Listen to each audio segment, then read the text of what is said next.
Hello everyone, welcome back to today's video. And in this video, we're going to be reviewing this cool airsoft gun. But first, we have to unbox it, so let's get to it. If we unbox it, we can just take off the top real quick. We can see that, we have your usual airsoft packaging. You get your manual and stuff that nobody reads, and then you got your gun and everything else that goes with it. So first, we're going to have to remove this little, this little cheap plastic that is around the entire gun. We're going to try to remove it carefully so we don't get it, everywhere. I don't want to do that.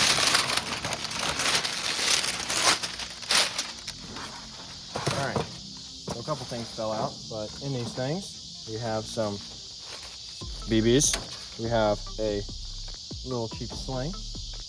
We have, for some reason, some batteries, and we have some sling pieces right here. This goes with the sling, so you can adjust its length and everything.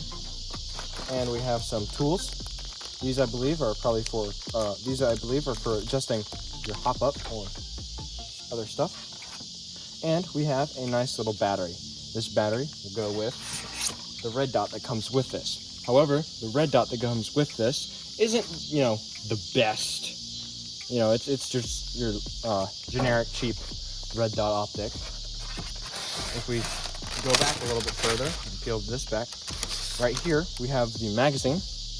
It is, I believe, a 200 round magazine, standard, Springer style magazine with the little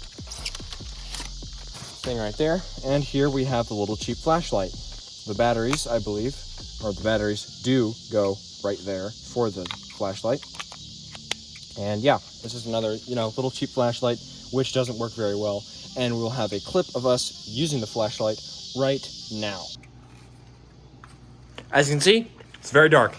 Flashlight is right there. It sucks. And we will also have a little optic view of the red dot right now. Moving back, or moving to the main thing, I have a gun here. However, under it, cleaning rod, gotta have a cleaning rod. Clean out your gun, stick it in your gun. Now we move to the gun. The gun is a nice Springer. It's just, your standard Springer with pretty much everything. It is based off the M14 style platform and is all plastic, except for internals, which might be metal, or there's probably a metal inner barrel, however, I do not know. Here we have the cocking mechanism. It's just normal Springer, pull back, let it go, it goes forward. It is a little tough at first, however, there are reports saying that after you use this gun for a little bit, it will get, more loose and you'll be able to cock it easier. Moving down to the trigger, we can see that we just have your standard trigger, little lever trigger, nothing special about that, it's plastic. Here we have the safety. Currently it isn't safe and it kind of blocks your ability to get to the trigger.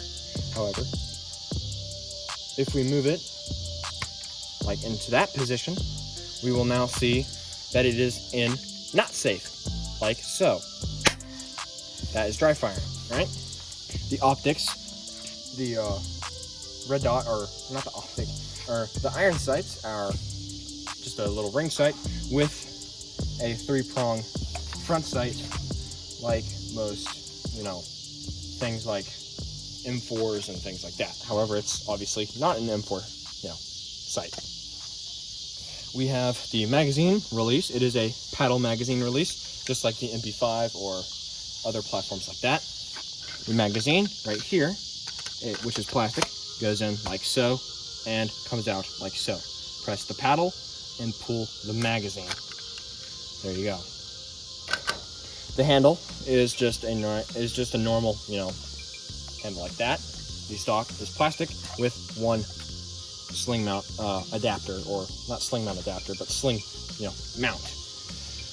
Moving forward, past the receiver and everything, we now come to the Picatinny rail that is on top. This Picatinny rail has a nice little feature. As you can see right here, you can see this nice little rib it gets progressively bigger.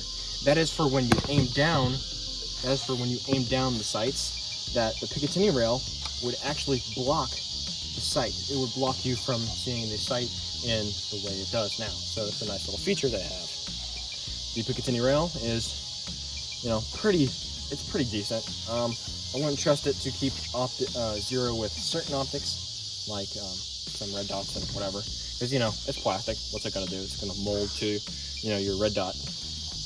Here we have a Picatinny rail on the side for flashlights and lasers, and another rail mount for flashlights and lasers. Right here you also have another mount for flashlights and lasers with a sling mount, but you can also mount some really tiny grips on there.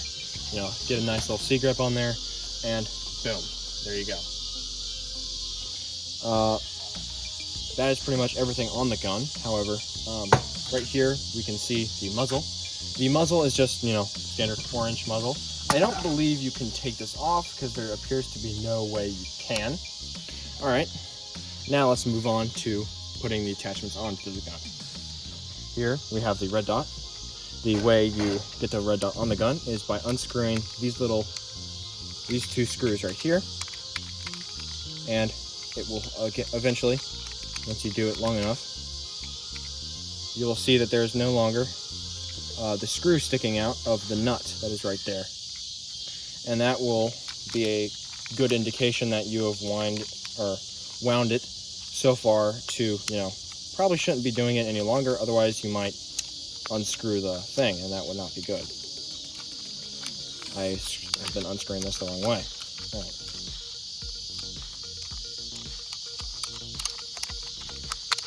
All right, there we go. To put it on the gun, you of course take the Picatinny rail right here. You take it from the small side, I believe, the small side right here, which is where you look in to the gun to see the red dot. And in fact, I will actually show you that. Actually, no, I don't need to.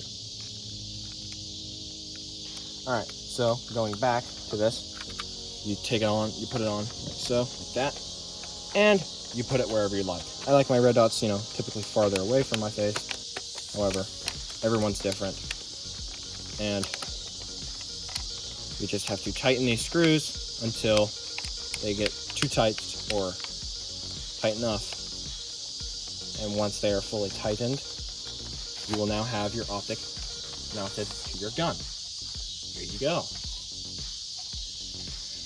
All right, here we have the flashlight. Now the flashlight fundamentally works the exact same way. However, you actually have to unscrew it all the way so you can fit it onto the gun. Now, once you unscrew it all the way, you put it to wherever you like. If you would like it on the other side, you just fit it to go on there. If you would like it on, one second. If you would like it to go onto the side rail, boom. And if you would like it for some reason to do this, you can also do so.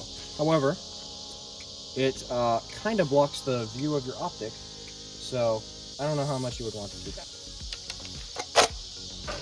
So, we are going to take this flashlight and we're going to mount it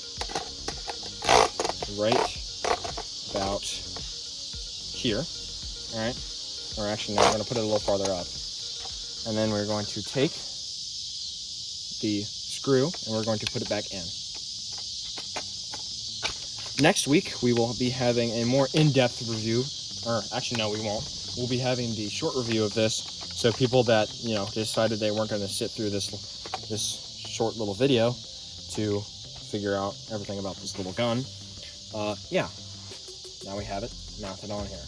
Again, it's not a very high-powered flashlight because, this comes with a $50 gun. This is a $50 plastic Springer gun. However, it does hit quite hard. All right, moving back, we have the magazine. We're going to load the magazine with the cheap little BBs that we get. All right, so to open this, to open this, you just open it like any other normal bag, and then we're going to attempt to put a couple into the gun. Next, you want to pull down this little wind thing. I don't know what the little bar. Once you pull it down, you want to put it off to the side so it stays there. Otherwise, it'll do this. It'll go up, and then you won't be able to get any BBs into the chamber of the magazine. Once you do this, the best way that I've learned how to do it is angle it a little downhill like this and shake it like so. Once you do so, you'll now see that there are plenty of BBs in here, tons, and then we unhook the little bar, and boom, they are now all chambered into the magazine. Now, there are some issues with this.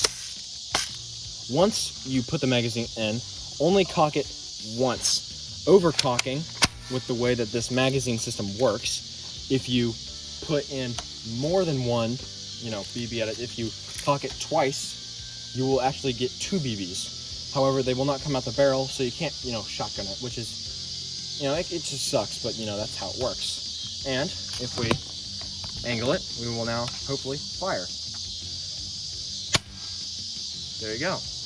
It is actually a very hard hitting style of airsoft gun, and I believe it can rival some AEGs or LP AEGs.